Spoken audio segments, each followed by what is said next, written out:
Hello, and welcome to Broads and Books. I'm Erin. And I'm Amy, and this is episode 115, Cruel Summer. You know what's cruel? What?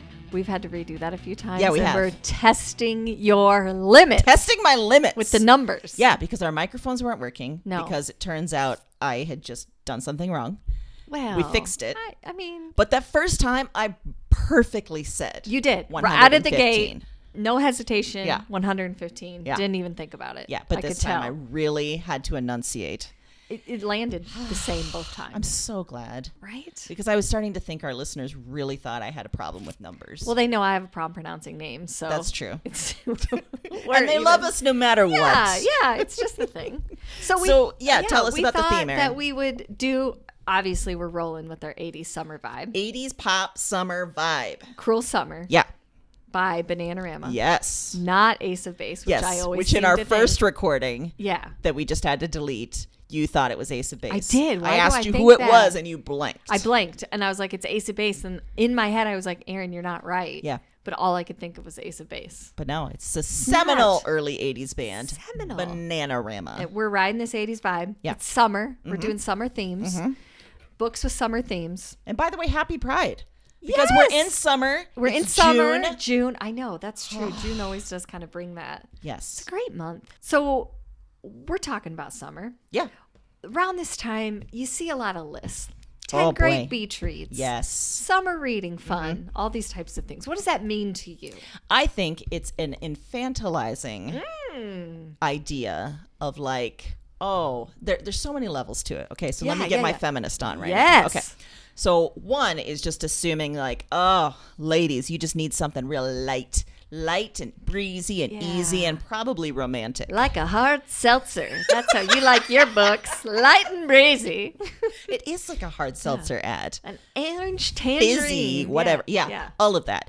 So it's sort of like talking down to us about like what we like when we read.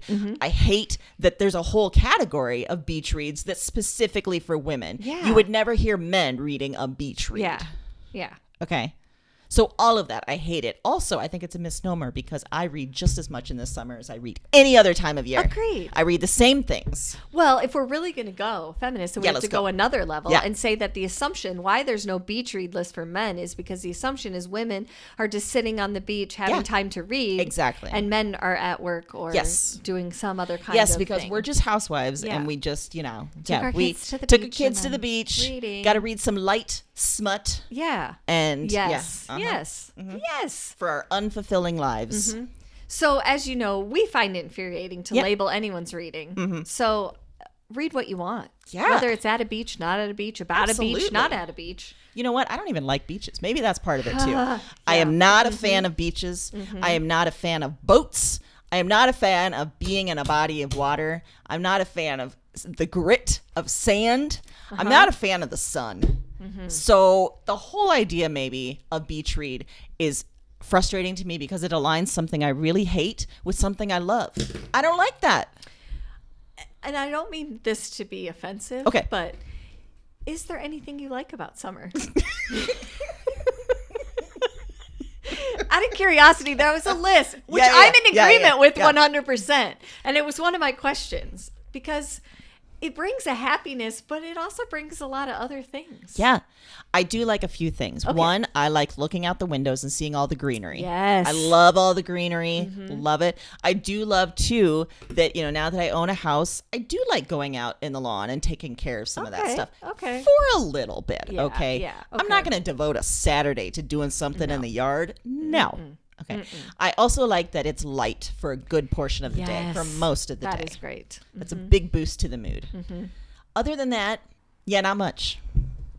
I like this weather, which is like 70s, but we get maybe 5 of these days a year, and pretty soon it's going to be swamp-ass hot again. Yeah, that's not fun. And I really don't like being sweaty, and I sweat a lot. Me too. I don't like it either. It's an uncomfortable feeling. Is there anything you like about summer? I do. I like, because I enjoy a walk. And Mike and I like to take walks together often at night. And so I enjoy the light being as well. Also, What I like about summer is that we can walk to the ice cream place. Oh, yeah. It's open year round. I'm not saying I don't give it patronage during the winter. Yes. I'm just saying that it's nice to be able to walk there, enjoy a treat outside, and walk back. That's a good point. That's my love of nature right there, is sitting on a bench in a concrete parking lot eating ice cream. That's a good point, though, because some of my best summer memories growing up are like me and my brothers walking maybe the mile down to 7-Eleven to get some ice cream and then walking back. And boom, great time.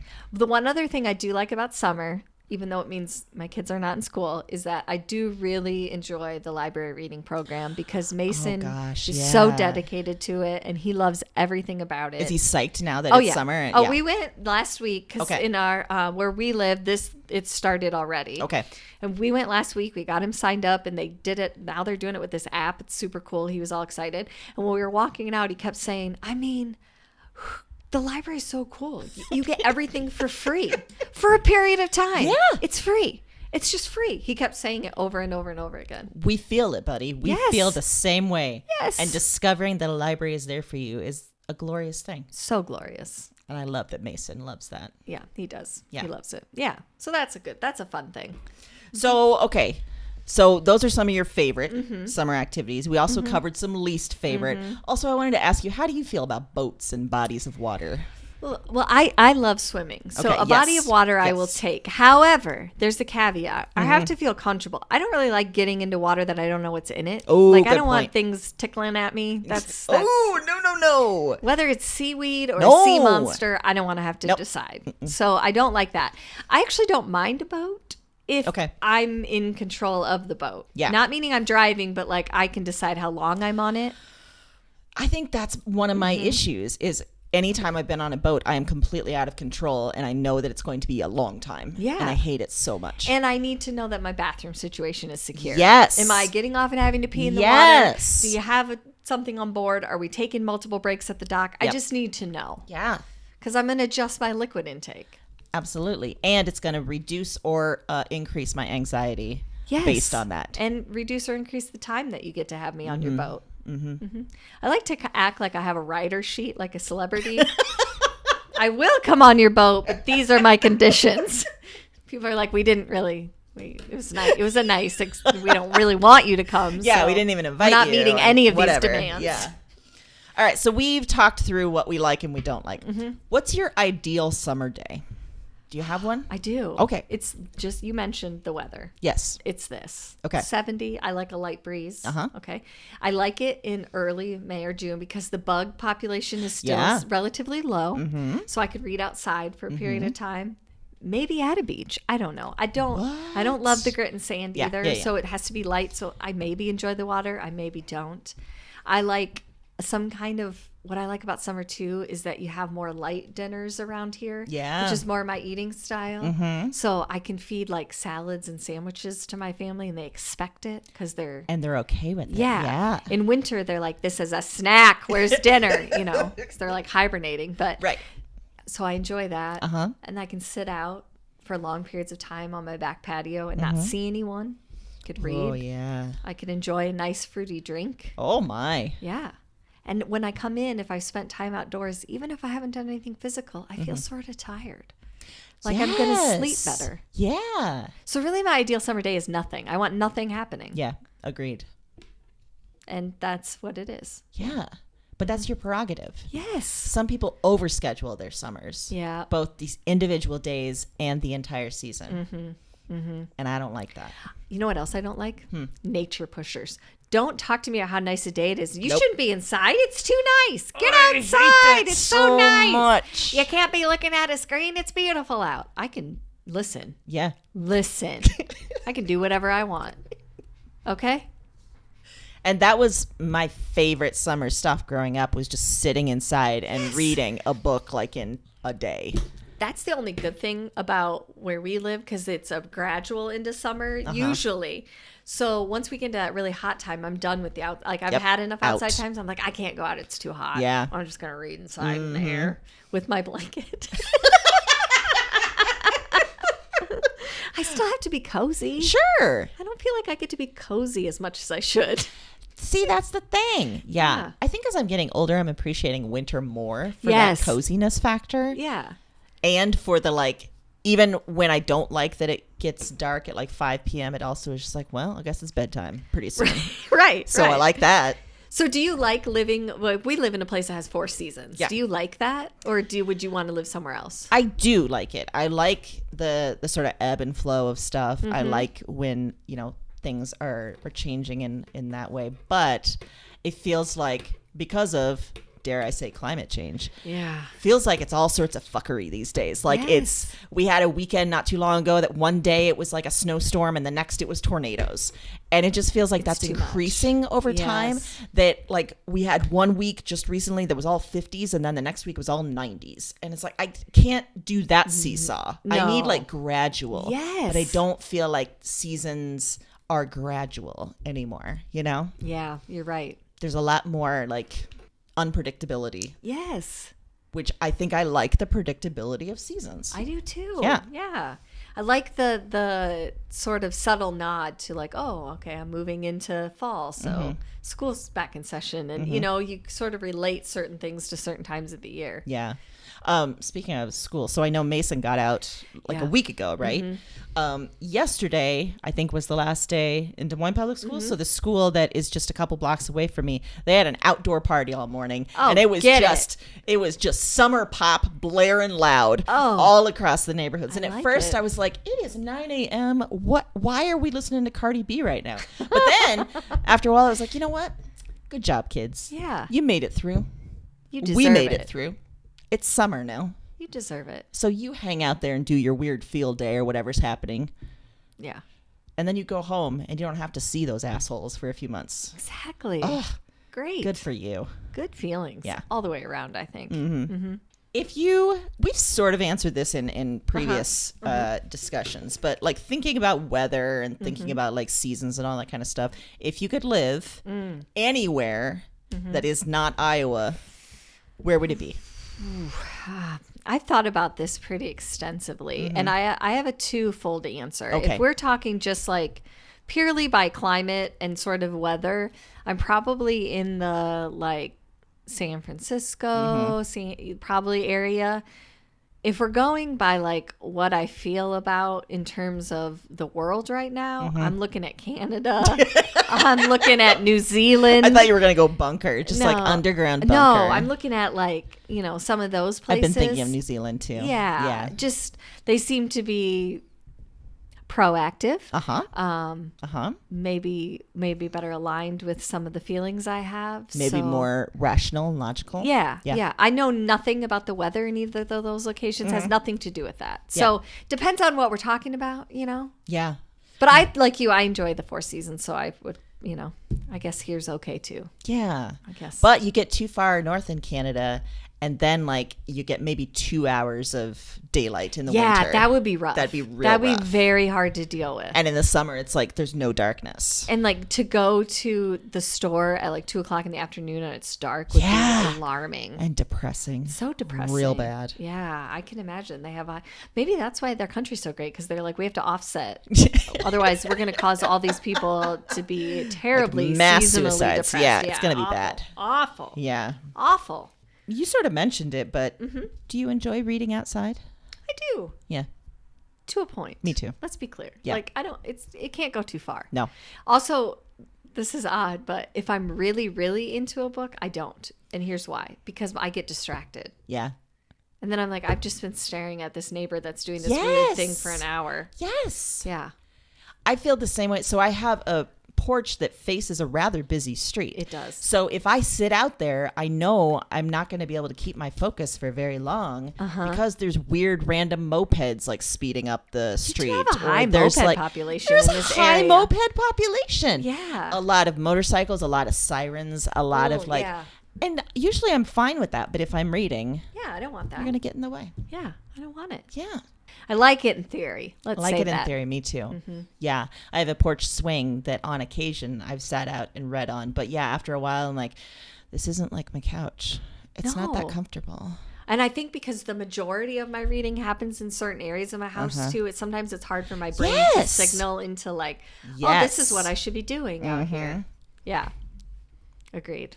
I think that's another reason why I wouldn't really read at a beach anyway, because I wouldn't be able to focus. Right. Yeah. There's too much distraction, too many things happening. Yeah. Yeah. I agree. Besides the fact that there might be creatures and bugs in the... my tolerance for bugs and nature of that kind has dropped substantially. I was never a fan, even as a kid, of like dirt and mud and like all of that. Yeah, I have no tolerance for bugs. No. I mean, that I am terrible. No, not even little ones. I don't want to see it. I don't want to know you're around. I get it. You don't need to tell us all the great things bugs do. I'm not saying they don't serve a purpose. Yeah. I'm just saying I don't want them around me. I don't want them around me. I don't want them in my house. You come in my house and it's gonna get real.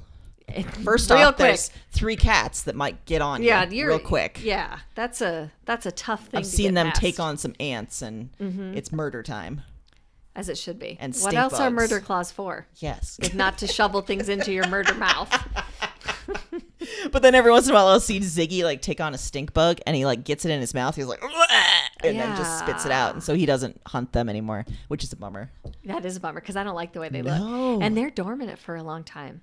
Yes, and then they just appeared. Yes, it's weird. On the walls. Season after we moved, because we moved into our house in the summer, the next season, like I moved a picture and one flew out. And I was like, how are you alive?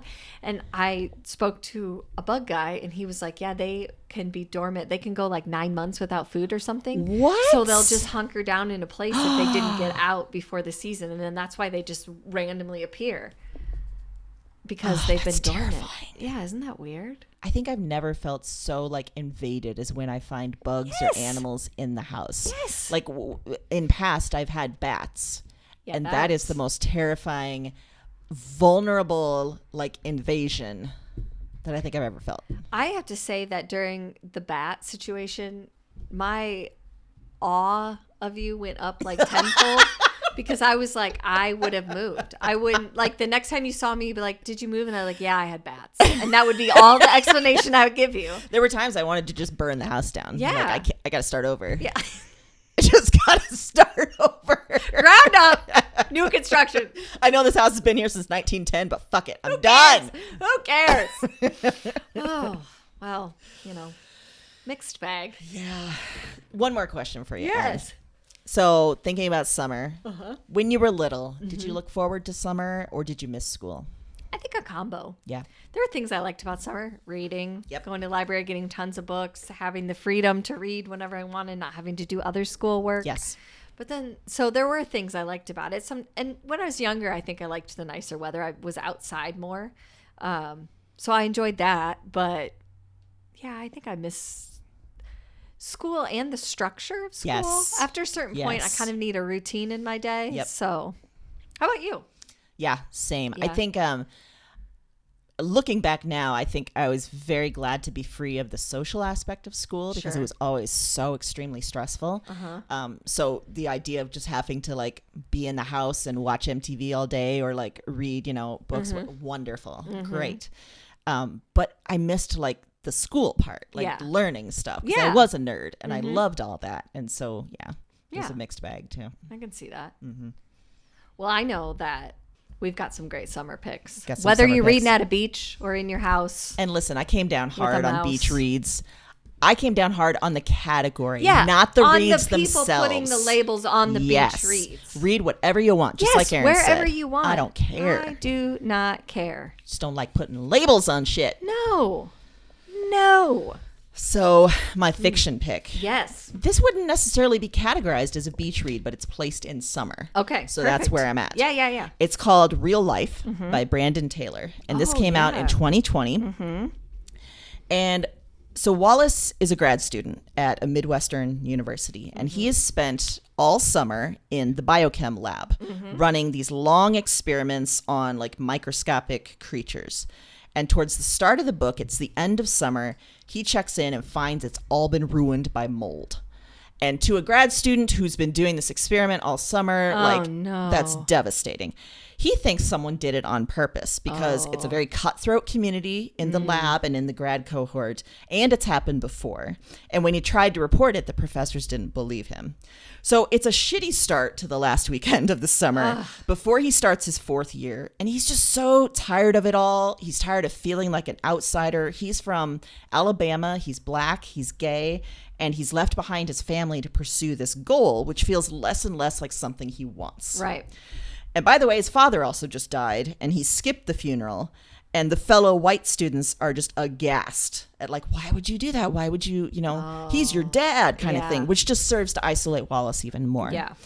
And soon we start seeing memories about why he skipped the funeral, why he's distanced himself from his family and from other people. And we see how isolated he is at the university. He's the first black student in the grad program, which everyone keeps reminding him of. Oh, of course. And he's constantly told by administrators and professors he should be grateful. Isn't that the most fucking... You should be grateful. You should be grateful. It's what you tell the first women. It's what you tell the first black people. It's what you tell the first anyone. You should be grateful, so put up with the treatment we give you. Yeah. We meet his cohort as well, and we meet a guy named Miller who insists he's not gay while they have a fling. So one of those guys. Right. Yeah. So it's over this... Tracking that. Okay. Yep. Mm-hmm. It's over this very hot summer weekend that all of this comes to a head. And I chose it for this theme because obviously it's a summer setting. There's some summer themes, but also this notion that like summer is a break from real life. Mm-hmm. And throughout, Wallace is trying to figure out what real life is. Is real life outside of this program? Is real life outside of his family? What is life for him being black and gay in this town of like almost all white people? Mm-hmm.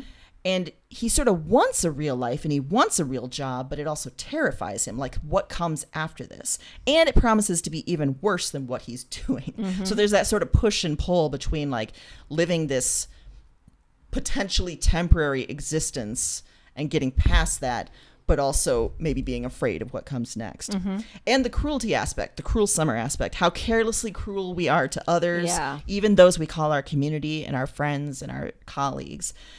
I think this is it's a quiet book, but it's also kind of loud in a way, and it's lyrical, but you tear through it, and it's about feeling isolated and weird and alone, which is a good theme for summer too. Yes, absolutely. Yeah. Brandon Taylor, because of this book, he won a lot of awards, and I think that when you read it, you'll see, that totally makes sense. That tracks. Yes. Okay. Well, I went a route that is, I decided that I'm kind of putting it in the quote unquote beach read category, but it also feels summery. Okay. It doesn't actually take place in summer. Okay. But because it's in LA and it's sunshiny, that's automatically there's a lot summer. Of swimming. Mm-hmm. Yeah. It just feels summery. Yep. So this is called The Disappearing Act by Catherine Stedman, and it was published in June of 2021. Mia Elliott is this up-and-coming actress who's just found out that this huge role that she got, she's probably going to she got nominated for some awards. She's flying high. She goes home, finds out that her longtime boyfriend broke up with her and moved out. Actually sent movers while she was there to move his stuff out. Won't answer text messages, anything. And because he's also an actor, she knows that this is going to hit tabloids and it's going to be uncomfortable. Shit. And she's in London. That's where she's from. So she says, you know what? I'm done with this role. I'm probably getting awards. I'm going to go to LA for pilot season. And I'm going to tell my agent to send me there. I'm going to try out for a bunch of stuff. I can just say, no, I was leaving anyway. I got auditions. This is going to be great, right? So she has her agent set her up with a nice kind of loft apartment. It has a pool in the building so she can come and go. Because she's up and coming, a car company gives her a car to drive if she promises to pose on Instagram. Oh, wow. But you kind of fall in love with her right away because she knows nothing about social media, even though she's supposed to. So she keeps trying to outsource, like, can you take this picture and put it up? I don't know what I'm supposed to do.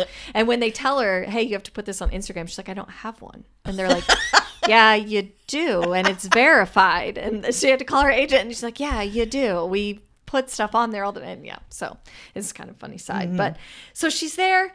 First round of auditions, going great. She meets this girl named Emily, and right away she likes her. She's kind of has the same kind of down-to-earth vibe. And she asks a favor of her right before she goes into audition. Like, hey, can you throw a couple quarters in my parking meter? I'll be right back after my audition. From there, things go bananas. because Emily disappears and Mia can't find her anywhere. And the car's still there. She's gone.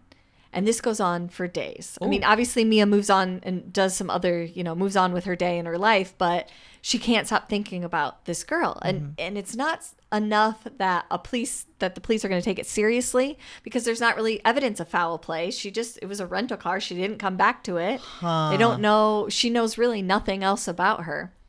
And then she finds out that she's more deeply involved in this whole situation than she ever thought. Things get crazy. Ooh. It's so twisty and so dark and so fun. There's a lot of psychological elements to it.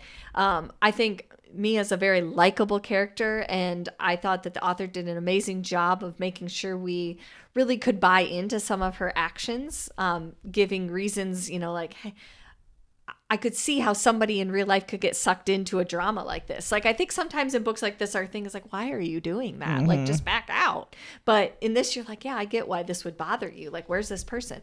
So I thought it was amazing. I also loved the ending. I will tell you that in the last couple chapters, I started to get nervous. Like, I was like, I think I know where this is going, and I don't like it.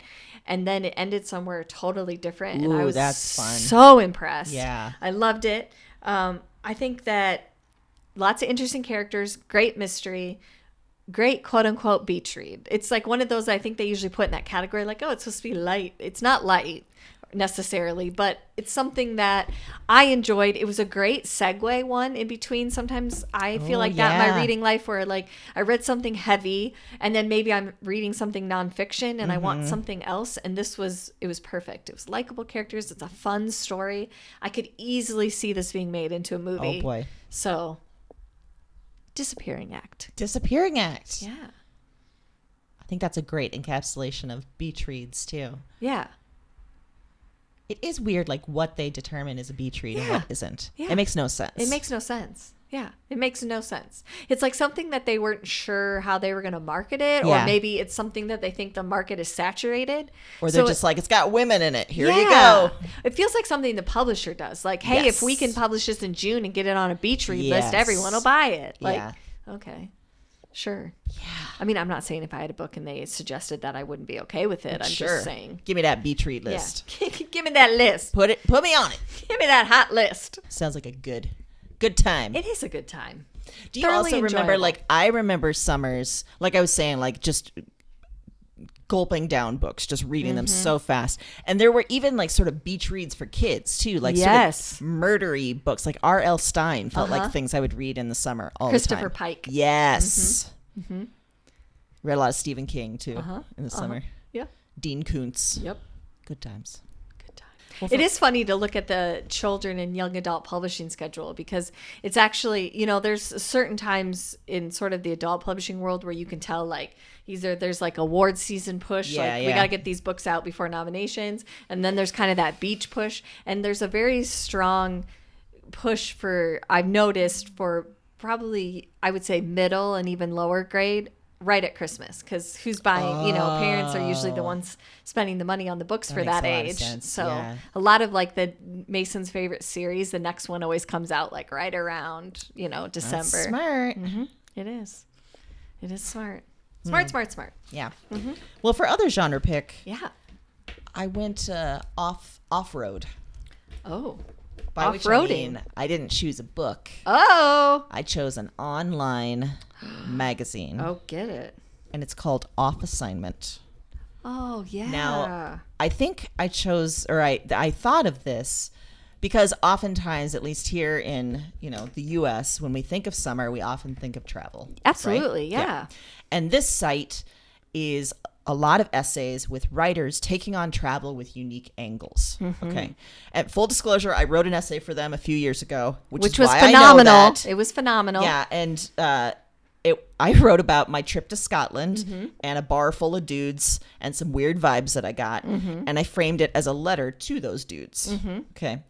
And that's an entire section of this site, Off Assignment, is called Letter to a Stranger, where, like my essay, like there's writers that are writing letters to people that haunt them from their travels. Like it could be, just a stranger walking down the street. It could be a bar full of dudes. It could be like someone that you really talked with. But along with that letters to a stranger column, there's a lot of other different sections too. There's a section called No Equivalent that is about language and how things often get lost in translation, that sometimes there aren't specific words for the words that we know. And then what does that mean? How do we communicate with people over that gap in language? There's a section called What I Didn't Say, which is writers who have often written other travel pieces or books and they left stuff out. And so now they're putting more of that, like behind the scenes or like things they couldn't get into in other assignments. Oh, interesting. Okay? And then there's a section called Witching Hour, which is about like specific times and places and the strangeness and the beauty that can come from there. They're really short hits of like, Scotland at 10 p.m. at night or whatever, and like whatever was experienced there. Also, if you like what you find when you look at Off Assignment, and of course the link will be provided in the show notes, there's now an anthology of a bunch of letters to strangers. Oh, nice. So you can get into book form as well. And I chose it for the scene because, like I said, summer I think is a time for travel. It's also a time for journeys. And I think the essays here, they range across seasons. So there's going to be stuff about winter. There's going to be stuff about fall, spring, and summer. But that association sort of lingers for me. Yeah, right? absolutely. And I think also the aspect, thinking about the cruel summer theme, I think that journey isn't always travel. Like travel to me is like a checklist and like tourist destinations, and you got to march through museums and you got to check things off and all that kind of stuff, right? There's that kind of travel.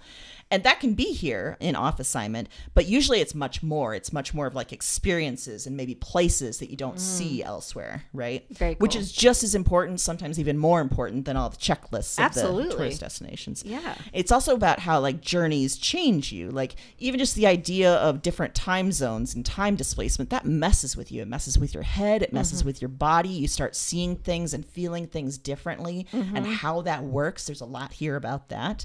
And also like culture clashes, just like the way the different countries do things, it can really like sort of put you out of yourself, make you see yourself differently, can improve you as well. So yeah, I think you're going to find a lot of really interesting writing here across the gamut, but a lot of different journeys and writers and all sorts of stuff. Wow. Yeah. Sounds amazing. I like it.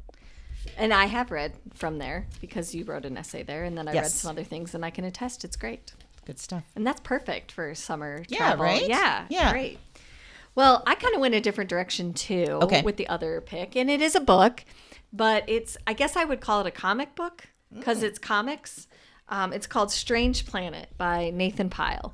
And the whole premise, the first one is published in November 2019. He has a Stranger Planet, which is like the second one. And I think he has one just specifically about, that might not, I don't know. Anyway, I'll get to what the third one is. Okay. So this is comics that he wrote about everyday real life experiences, but sort of through an alien life form. Like they came here and they don't understand what's happening and things that we take for granted, how they're trying to make that make sense.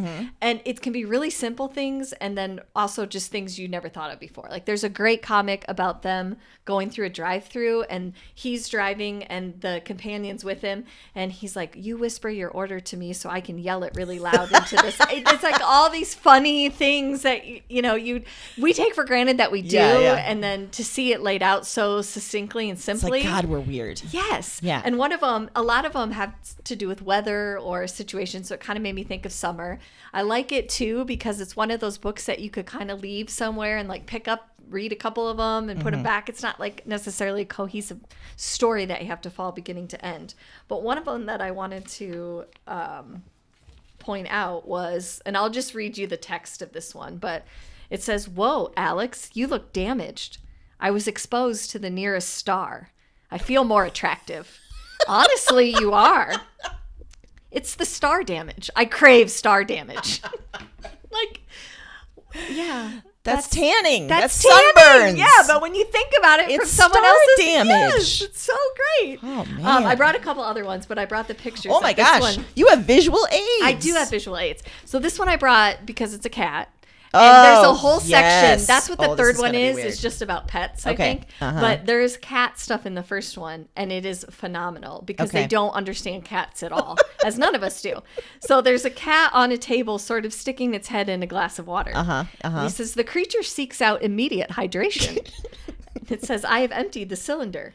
It will now seek liquid elsewhere. And then it shows the cat just pushing the cup off the table, as we know cats love to do. All the time. And it says, the creature is erratic. It obeys only itself. Oh, my God. That is accuracy. There's another one where he brings it in and he says, the creature is vibrating because it's purring. It's just so incredible. This one, I don't know if I can. Oh, let's do this one with the dentist. This one is great. A dentist, yes. Okay. I'm here to scrape your mouth stones. He says, wonderful. Have you been forcing string?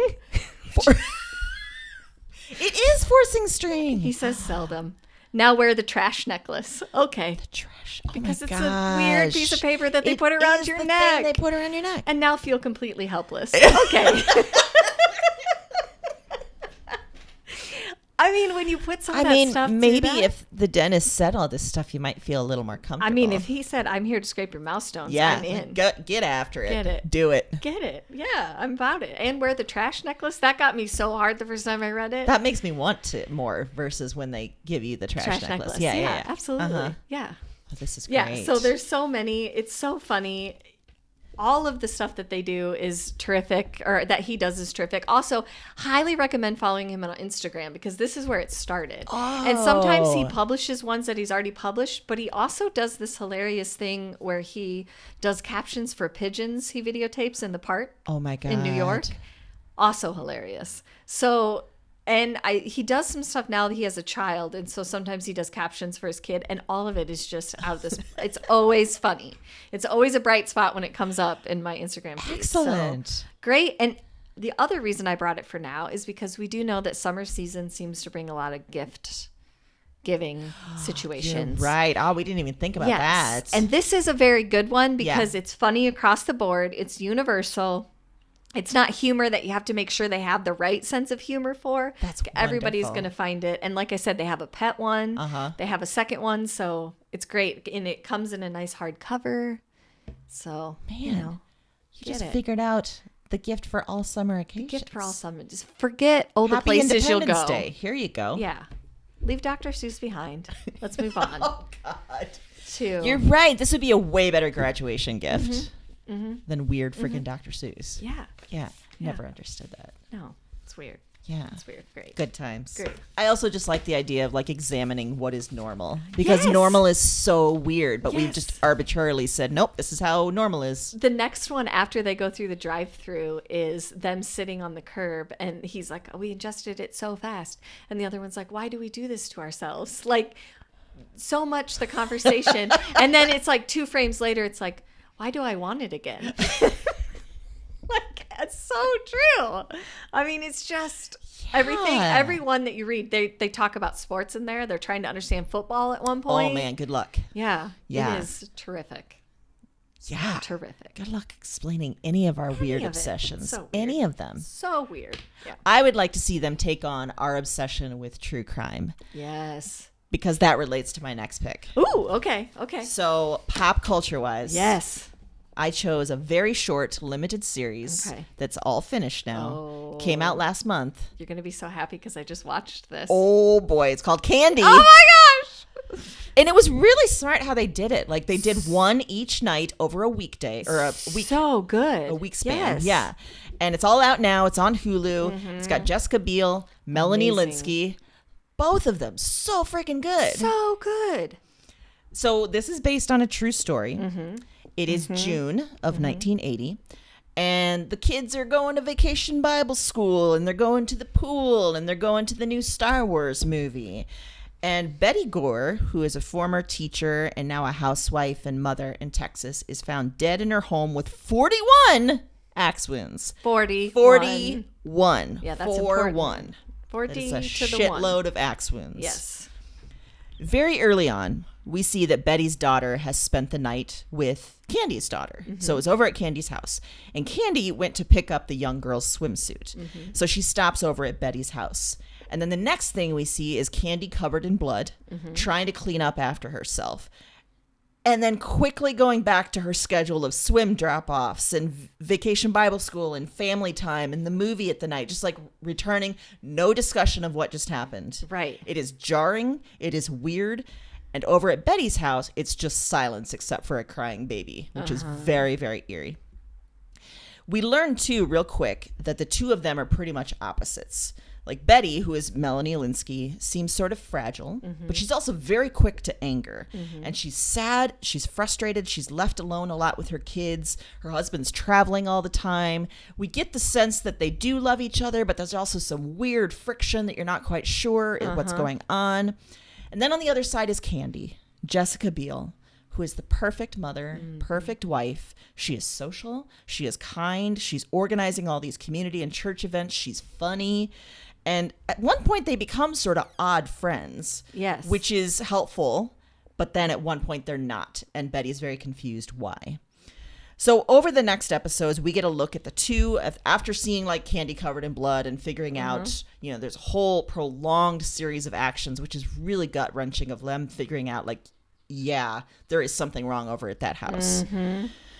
We get a look at the two of them and their friendship, what's really going on with Betty's husband. Candy's own sort of deferred dreams and lots of more twists until finally the police come for Candy. And what happens next is even wilder.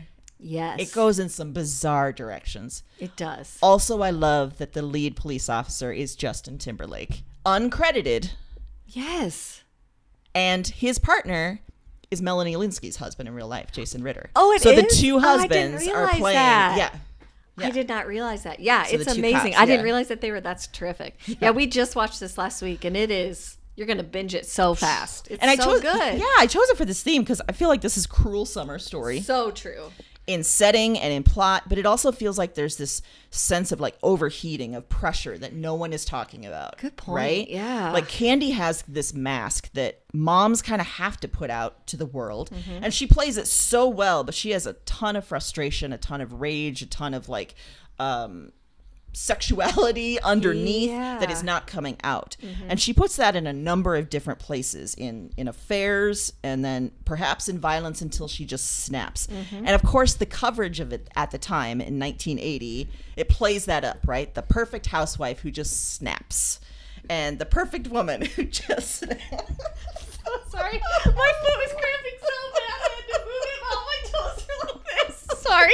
I'm like, this is so uncomfortable. I think I'm just going to keep this part in where I just saw Erin moving and mouthing, sorry, until now. My toes are going the opposite way. I was like, I have to get out. Without ruining her train of thought. And it didn't work. Sorry. You just snapped, Erin. I did. You just snapped. I did not axe you 41 times. You did not, thankfully. Yeah. Thankfully. Yeah. I think it's super entertaining. I think it's sad. No, also, you're not going to get a definitive answer going in because this is based on true events, but we only hear one side of the story, really. And so we may not ever really know what truly happened. But what we do see is fascinating and super interesting, very entertaining. So entertaining. It's great. Yeah.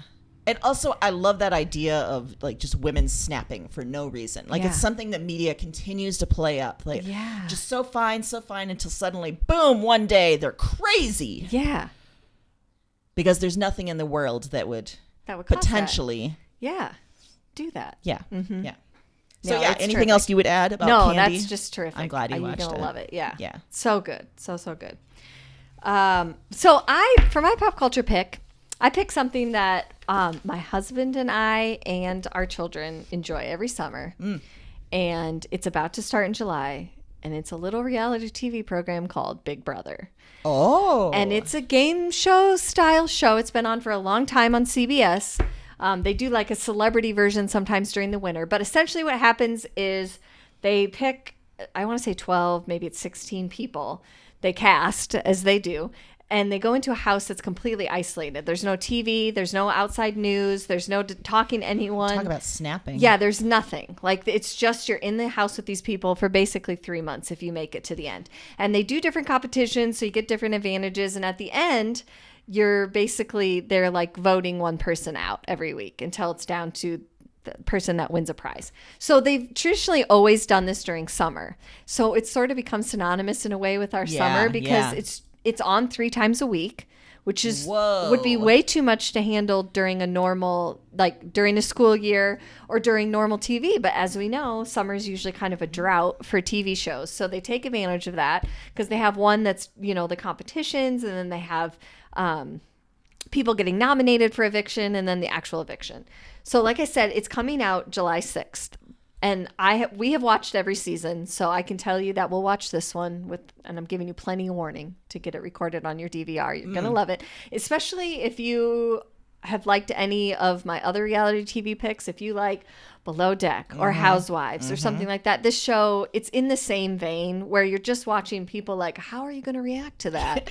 And just waiting to see what happens. It's fascinating. I do like it because it spurs a lot of discussion, because there are things that I'm like, why would someone do that? And then Mike will say the opposite, like, I can't believe that they didn't, So it's interesting that way.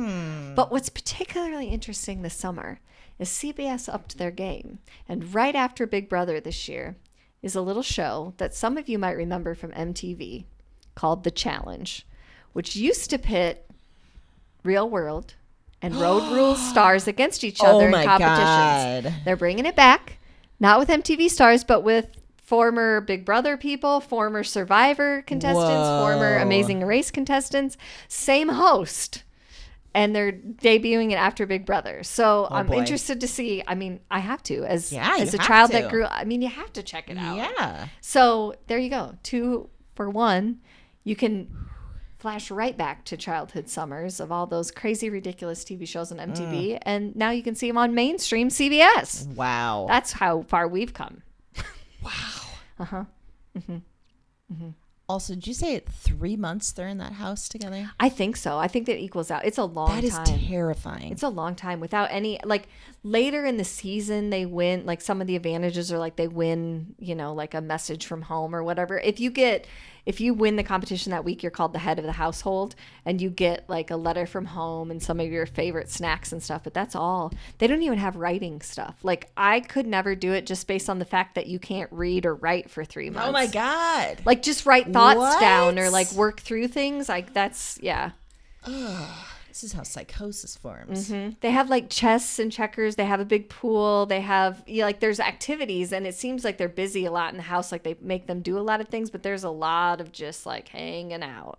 But all the activities are games. A lot of them are, yeah. Mm-hmm. Yeah. But that can also be some of the fun, because they show you a lot of them just like making up random things to do, and it's great. Like, if you get a good group of house guests, it can be really funny. Like some of the stuff that they come up with, and they cook all their own meals. They have to cook for themselves. So watching people in the kitchen, and then how that can be used. Like, you don't want to evict me because I'm the only one that cooks. Like, it's terrific.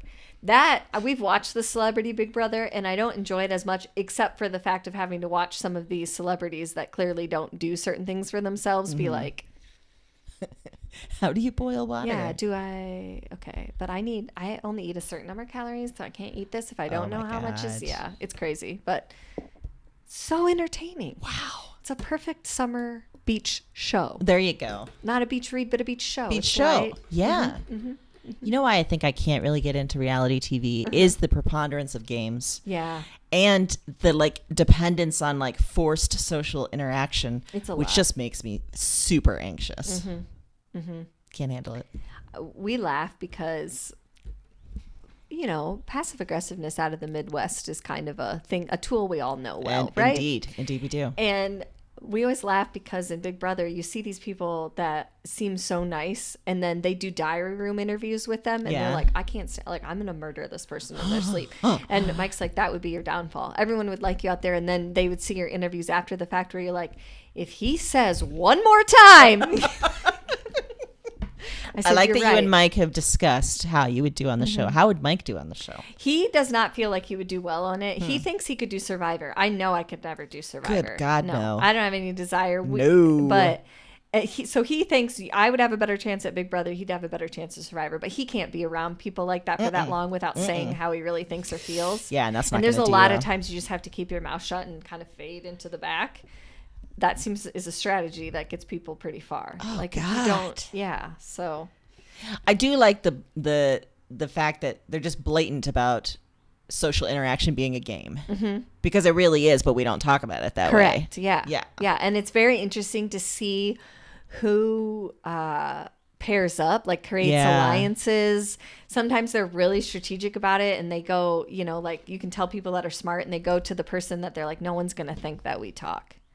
So let's not talk out in front of people, but let's have each other's backs, like when we're voting and stuff. Yeah. I'd be terrible at that. Like the making alliances. I would either choose the wrong people or just try to go it alone. Yeah, you can't go it alone. Yeah. No. If you were to be on Big Brother, I would need to have like a month with you prior to show you certain episodes and be like, these are strategies you need to have going in. Could we go in as a duo and then? Yes, I think that's good. Because you could help us win, and I could do nothing. I'm not going to bring anything to the table. No, so that's maybe good. Sometimes it's good to see Yeah. non-competitive because you're not just a threat. fade into the background. I can do that. Yeah. You can usually let like the bro dude take himself out because he's like, he can't handle it. He can't handle throwing a competition. So he's always winning. And then people are like, well, you're too good at this. So see ya. It happens a lot and I love it. Oh. Yeah, I like that. Okay. There you go. Excellent. I think some great picks to get your summer started off right. And also, we went outside the box. So far outside the summer box. Yes, we did. All sorts of different recommendations. Yeah. And then in 2 weeks, guess what? What? The 80s summer vibe continues. Oh, damn, it sure does. It continues. New song, new theme. Yeah. We haven't decided yet on our future themes, but who knows? There could be some New Kids on the Block. There could be the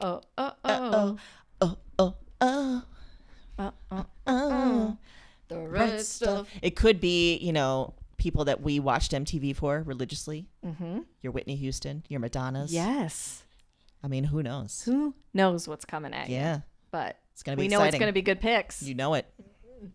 So in the meantime, happy reading.